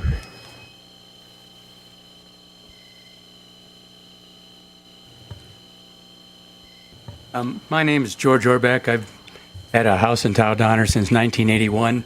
My kids learned to ski in this facility 30 years ago. It was inadequate then. On stormy days, it's overwhelmed. There's people eating their lunch on top of garbage cans, and it's just a disaster. Hasn't gotten any better. There's about 150 seats in the current restaurant, so doubling the size of that restaurant is really needed. We also had a lot of comments from members about trying to use it for other activities because it's such an expensive facility, and it's only really a ski lodge with some daycare, day camp uses, which are somewhat incidental. They don't drive the size of the building. And we looked into that, and we determined it's not an attractive venue for weddings, and nobody would want to have their wedding there. And so that's why that's not planned. It's not attractive, and I don't think it's likely to happen. The parking is an issue, and the views are not very nice. It's not the place you'd pick for your wedding. So I would urge you to approve this project and let's get on with it. It's been analyzed to death. I was also part of the General Plan Committee since 2013, looking into how to replace this building and what to do, and it's all been looked at. So, thank you. Thank you, Mr. Orbeck. Okay, is that it for public comment? Folks, if you want to speak up, just go ahead and queue up over by the podium there, get in line. You can save a little bit of time while we amble across the room. Evening. My name is Michael Sullivan. I've been a Tahoe Donner owner for over 40 years. I've been a full-time resident for 13 years. I originally was asked to be on a study committee in 2010 because I was president of the ski club, the Tahoe Donner Ski Club. So this project has been studied and studied and studied and studied extensively. The event space, as George pointed out, was turned down by the board, so that's not on the table. There is no 10,000 square foot restaurant, so some of the information you're receiving is not exactly accurate. The last three projects Tahoe Donner has built, we started out with an idea of what we needed. We cut it down twice, finally built something, and then over the next 10 years expanded it twice up to its original design size. The cost of that is a lot greater than just building it right the first time. So we studied this from the standpoint of improving safety, improving environmental concerns, bringing it up to code standards, making sure that it serves the uses that are made today. It is a facility which is intended for learning how to ski. 42% of the users are kids. They don't drive. The lodge is used by the parents and grandparents that drive them there so they can watch them ski. They don't want to sit outside in the weather. They want to be inside. They want to have a cup of coffee. They want to have a snack. So we're building this for the next generation of people who learn how to ski. We had last year an Olympic skier who came back to show off the fact that he had learned to ski at Tahoe Donner. That was pretty cool. My kids learned to ski there. My grandkids have learned to ski there.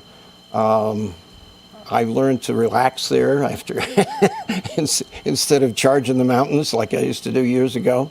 It's a wonderful place, and I'd like to see this project finally approved and get going. Thank you. Thank you, Mr. Sullivan.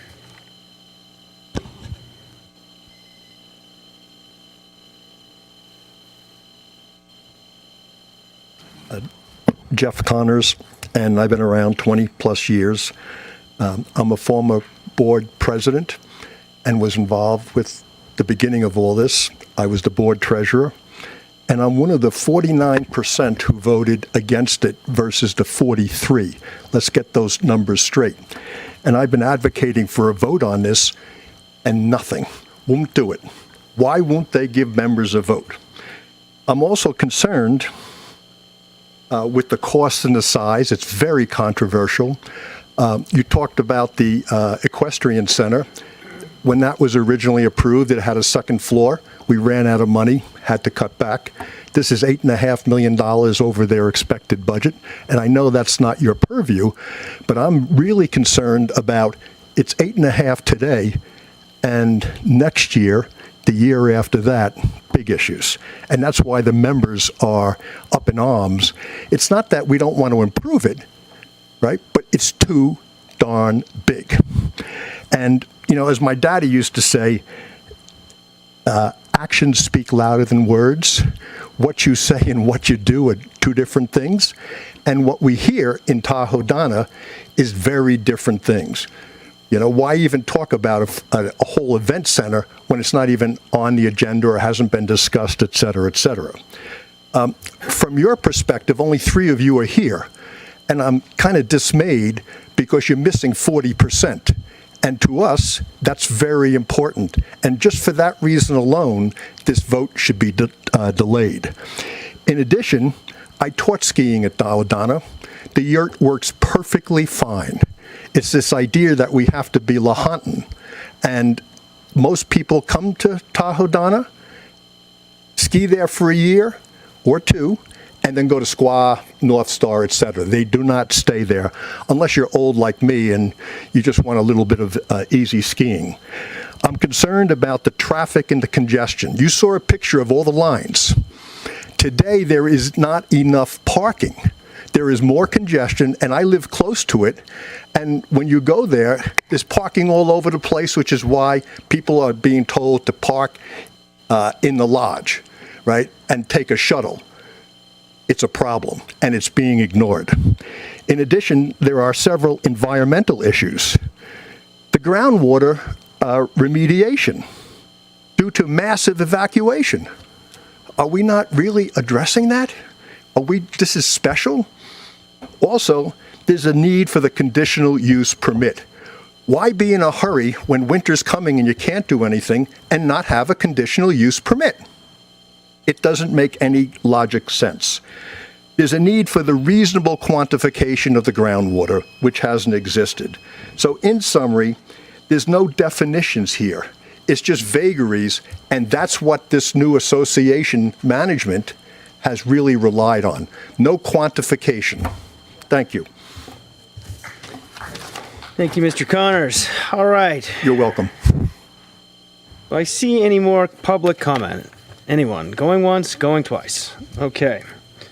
We will close public comment and offer the applicant or staff to respond to any public comment. Staff, do you have anything you'd like to say about public comment?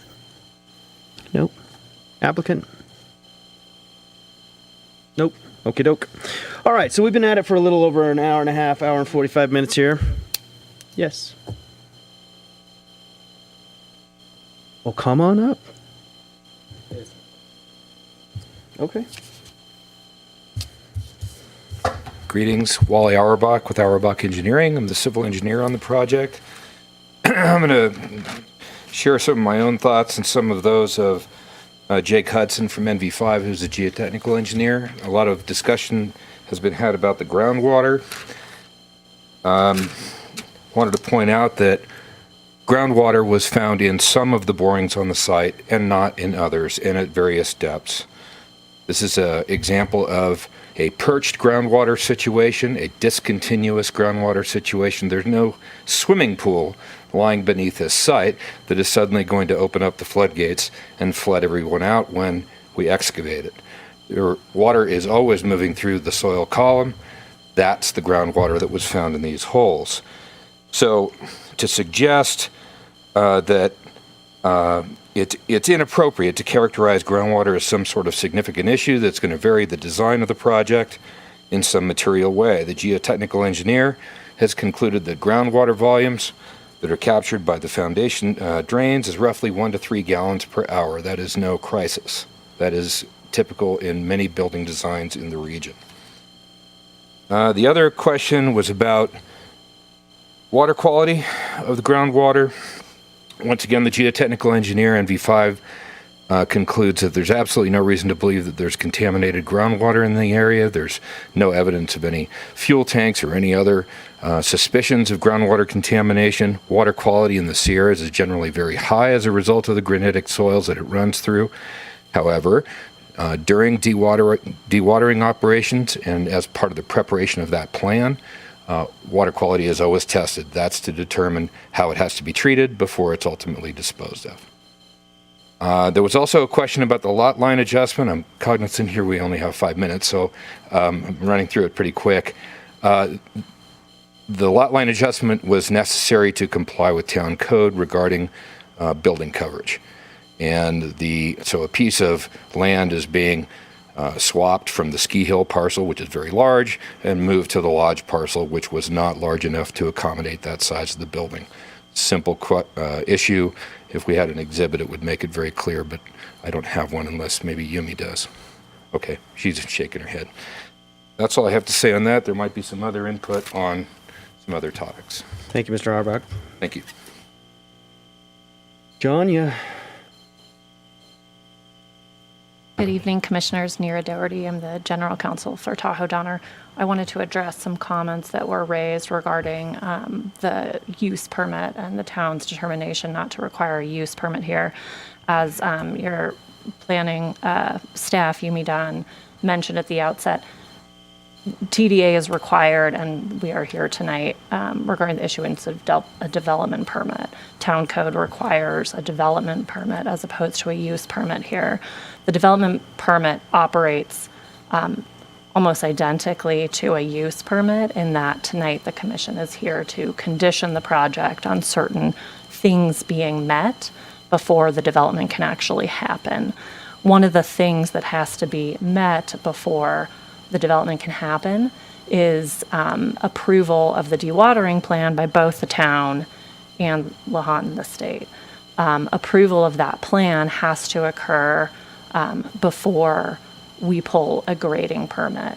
And so through the development of that plan, many of the specifics regarding groundwater will be identified and ultimately approved by the town before we can move forward.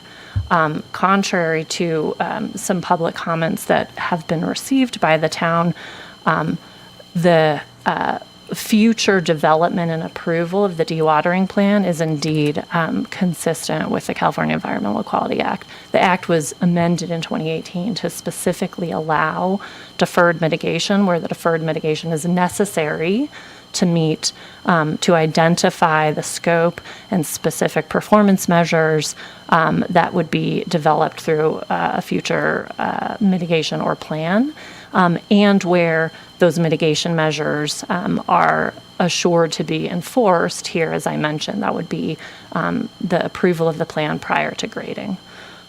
So I wanted to address those also. Thank you, Ms. Doherty. And then Commissioner Freeman, did you have one other question you wanted to ask? On the Tahoe Donner website. There was a vote. Is your mic on? I'm looking here and it appears there's 5 board members in Tahoe Donner. And presumably at some point there was a vote by the board members to move forward with this project. Is that true? That is true. There's been a couple of different decision points that have been voted on by the board to keep this project going. What were the outcomes of those votes? Or the number in favor and against? And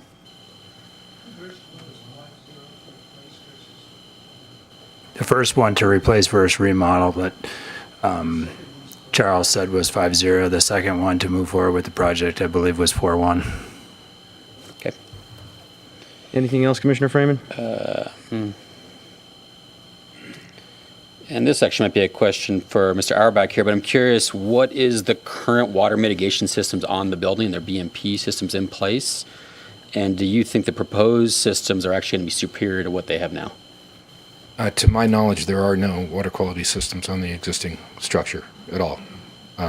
There is a foundation drainage system, but there's no stormwater quality system associated with the building.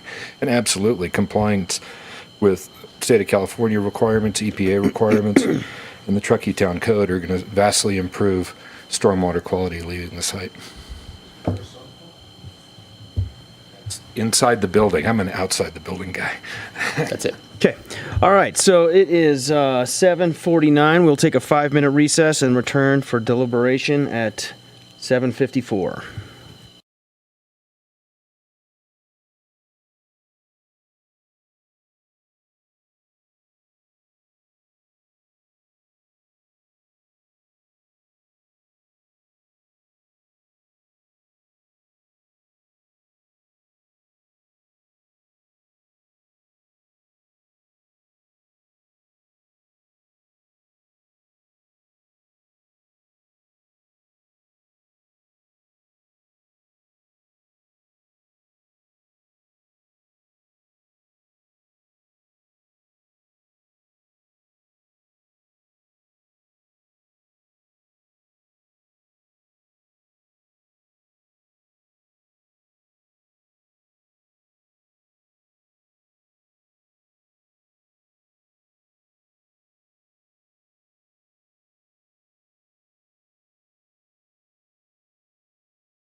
Well,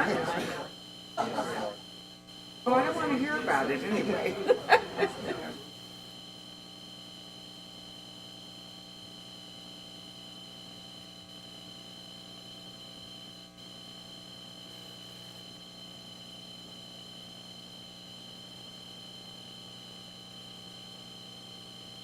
Hey, when was this?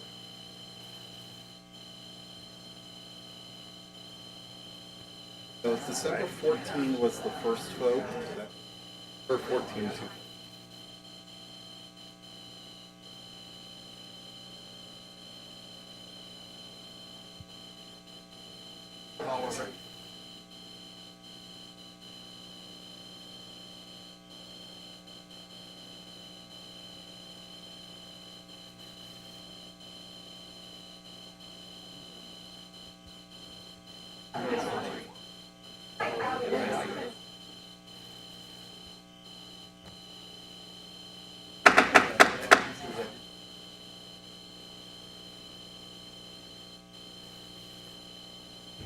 All right, let's get everybody seated and settled again so we can get this meeting back in session here. And it was during the recess, it was brought to our attention that the applicant team wanted to point out that the votes on the board were on December 14th, 2019.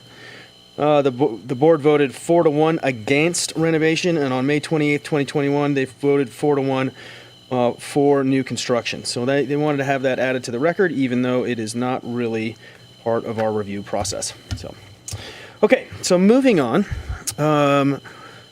We are now into deliberation and whether or not that if we see this is going to move forward or not tonight. So let's do a straw poll as usual. Commissioner Freeman, how are you feeling about this project? I feel pretty good about it, but I still want to talk about it. I imagine we'll talk about it. Commissioner Taylor. I echo those sentiments. Okie doke. All right. So there definitely are a few things that I think we want to talk about. And Commissioner Freeman, would you like to start? Sure. Let's see. There's a lot of concern about the use, and maybe this is a staff question. If in 5 or 10 years somebody wants to make this into a 4-season facility, is that possible? How does that happen? It would be another application. Currently, the rec zoning district does not allow for an event facility in that zoning district, so they would have to request a zoning amendment. So then that would go before you. It could come as a package if they want to have that approved at the same time, but it would go before you and the town council. What if it was like not an event center, but a summer use, like a mountain bike park or a venture, a ropes course or something? It would be a use permit. Likely, it's a recreation use, which is compatible with the recreation zoning. I imagine it would be a use permit that would go in front of you, but I don't know that. And presumably Tahoe Donner would also probably vote on it. Yes, I assume that would be part of their membership. Okay. The bike parking, I think we could use a few more bikes. I'm thinking summertime, pick up your kids and your e-bike. More than 3 spots. Mm-hmm. I agree. Yep. I could see that as well. I don't know if we need 48 spots. I don't know if we even need to pick the number of spots. Maybe it's staff level. 6, 8, something. Also, I'm sure in the summertime there's a whole parking lot that's not even full. And so there's plenty of places to bike parks regardless. Yeah. And no one even parks in bike parking. They just park wherever they want with bikes. I mean, yeah, would that bike parking occur in the front or would it occur in the back on the deck? Well, where's the kid? The kid pickup is probably in the parking lot. Right. So maybe all we're doing is driving more, a requirement for more designated space as bike parking that isn't really necessary. Mm-hmm. So we could kick that around. Okay. There's the housing and the in lieu fee. I don't know if we were building a 9,000 square foot new building, would it only be a 61% of a? Is that what it would be? It's a pretty permissive workforce housing ordinance. Is that what it would be if it was a brand new building, a 9,000 square foot building? Yeah, a 10,000 up to 10,000 square feet, you would have to. I believe you would have to. You could pay an in lieu fee, but once you get beyond 10,000, then that's when you start having to actually provide workforce housing unit. But then there are projects that I think less than 5,000 or 7,000 where workforce housing is exempt. And I did have a question about, I don't know if there's any need or if there's a monitoring of the number of employees there. If they end up having an extra 50 people working there, does that trigger anything? No, right now our workforce housing ordinance is only based off of square footage, not necessarily on actual usage of the building. I guess it's up to Tahoe Donner to figure out where they're going to park their employees so they can run their business or run their facility. The cost, someone mentioned $23.5 million. That seems high. It's $1,000 a square foot. Yeah, but that's not our jurisdiction. I mean, Yep. They want to build something, Taj Mahal up there. That's up to them. Might want to shop. It has nothing to do Still, with we us, though. can't. You know, Shop I mean, your I contractors? get We it. have I hear no you. authority to I speak understand, to it. but that's not our jurisdiction. So, I mean, and here's the other thing, folks. Like, I know this is contentious. Just because a project gets approved doesn't mean it gets built. So we see things that come across the dais here, and we approve them, and they don't necessarily all go. So, it's your fight, not ours, and we're sympathetic to it. But we don't have any levers to pull. Last thing I want to touch on was there was a comment on the number of planning commissioners in attendance. We have Coral Kavanaugh, who has to recuse herself, and then we are missing Mitch. So I don't know if the number, if the folks here, if our vote would be any different if we had Mitch here. I mean, my comment to that would be that, we do have a quorum, and this is our procedure. That's about it. I had a couple comments on excavation. It's not really that much deeper, but whatever. Yeah, there's my deliberation. Okay. All right. Okay. Commissioner Taylor? Based on that, I think the only couple things I might want to clear up before we move forward is maybe we do define some kind of bike parking, and then, I feel like 8 to 10 might be appropriate, and it can also be the kind that you can, take down in the winter Can you to put free a up bike that rack space. just in a parking spot in the summertime? I don't know. Well, you might have to make sure you don't take away parking, but it could be I'm just looking at the renderings, and I feel like there would be space in that, west facing? Yeah. Somewhere here, there you could cite. Maybe against that retaining wall where that... exactly where that parking, Yeah. that vehicle is stopped. Yeah. Discounted tickets if you ride your bike to ski? We're not taking any more comments. Yeah, we're deliberating. Sorry, John. So I think deciding on something like that would be helpful. And then I just have a question for Yumi about the workforce housing. What is the next, so above 10,000 square feet, does it jump from 3.5% up? What's that difference? It goes to 7%, and then it goes to 14% once it's over 40 employees. Okay. Because I'm just wondering, based on the size of the building, I know we only consider the increase, which is putting it at that 3.5%. But doubling that to 7% would require almost 2 units. I don't know if that would make a difference. What do you guys think? If you kicked it up to the, 7%? Yeah. What would that be? About 2 units. It'd be like 1 point something. I mean, so it would just increase the in lieu fee, basically. Yeah. No, they said they're going to deed restrict a unit. An existing house home. they own, they're going to deed restrict. And then so what's your suggestion they're then? doing 1 based on the current kind of makeshift calculations that staff has done based on commercial use. So if we were to increase that, to ask them to, because we're only considering the 8,000 square foot addition, based on a commercial number, even though this is rec zone, even though there's no requirement, could we or should we increase that to at least the 7%, which would be above 10,000 square feet for a commercial building? And so then they would have to deed restrict a second unit? Yes. Commissioner Freeman, what are your thoughts on that? Sure. Just drive the cost up a little more. If I may, I suggest asking the applicants if they're willing to provide that extra unit, since it is not a requirement within our development code.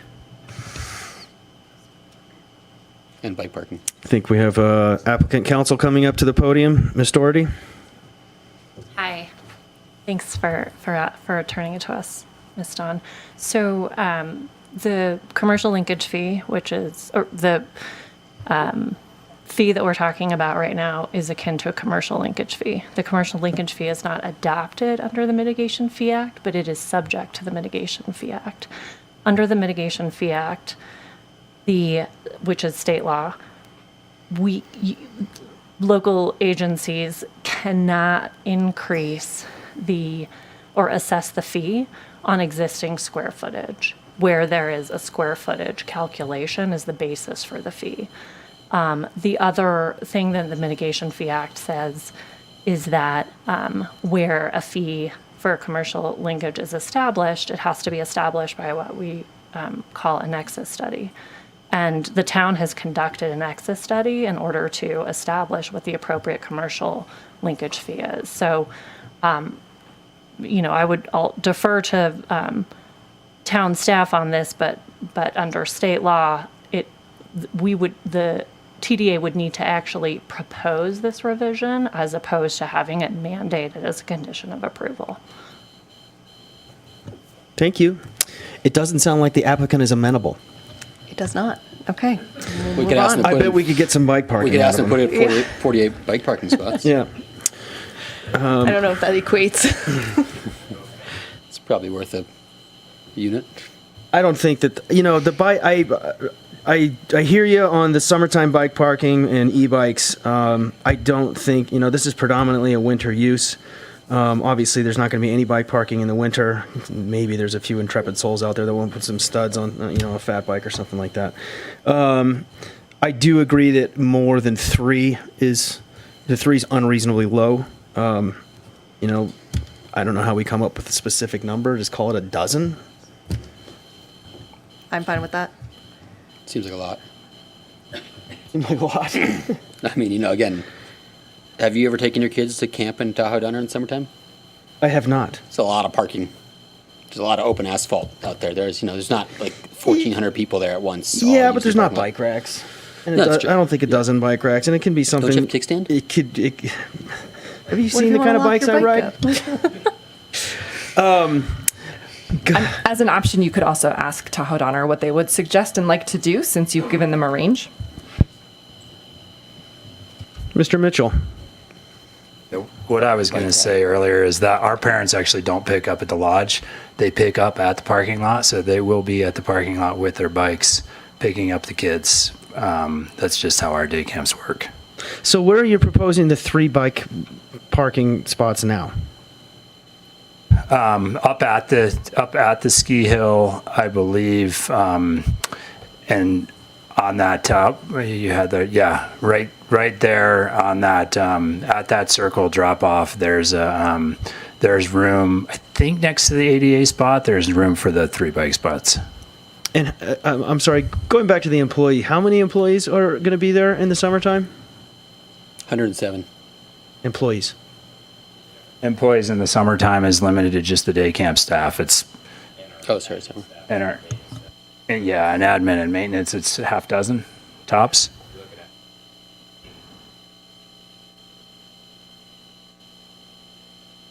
Day camp, so 20 some odd people. Could it be possible that some of those people would want to ride bikes in the summertime to get to work? Yeah, but they like to lock up their bikes inside the offices and so on, so they don't leave them. They don't leave them out. Okay, so there's bike parking in the building. In private offices for your personal bikes in the summertime, sure. Building's pretty empty. Would 6 bike spots out front be reasonable compromise? Sure, we can find a place for that in the summertime. Commissioners, how do you feel about that? I think that's fine. Works for me. Sounds good. Thank you, Mr. Mitchell. Okay. I think we've pretty much covered all of our concerns. Can I make a motion? You sure can.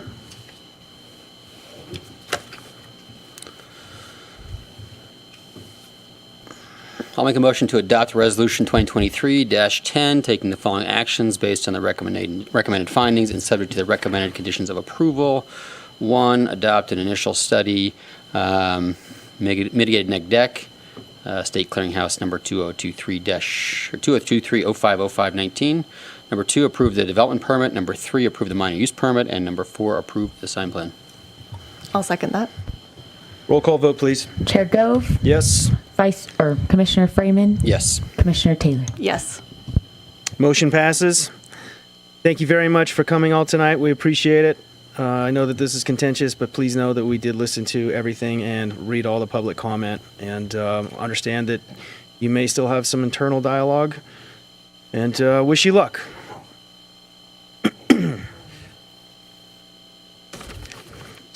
Okay, so moving on to agenda item number 8. We have staff reports. Do we have any staff reports tonight? You mean staff? Yes, we do, sir. Or information items? Yeah. Are we moving to 9 information items? I'll just do a quick Just do 'em staff both. report for October. Okay. Which is just around the corner. We've got 2 items on for that agenda. We've got the Mountain Brew Coffee Shop project. Okay. That'll be before your commission. And then we've got a boat storage building in Pioneer Commerce Center. And those are the 2 items that we'll be presenting that night. Okay. And then November is also looking full as well. Okie doke. And then at some point, can we get an update on how many applications are deemed complete and in, and what the future looks like for the next 6 months or so? It's on our radar, so we're working on that, but we need a little bit of time to do that. So hopefully at the beginning of the year is kind of our target. All right, sounds great. Okay, anything else from staff? Great, thank you very much. Do we have any commission member reports? Nothing to report. Winter is coming. Winter is coming. Exactly. Yeah, nothing to report. Okay. All right, and with that, we will adjourn until the next meeting of the Planning Commission, which will be October 17th, 2023, 5 p.m. here at 10183 Truckee Airport Road in Council Chambers. See you then.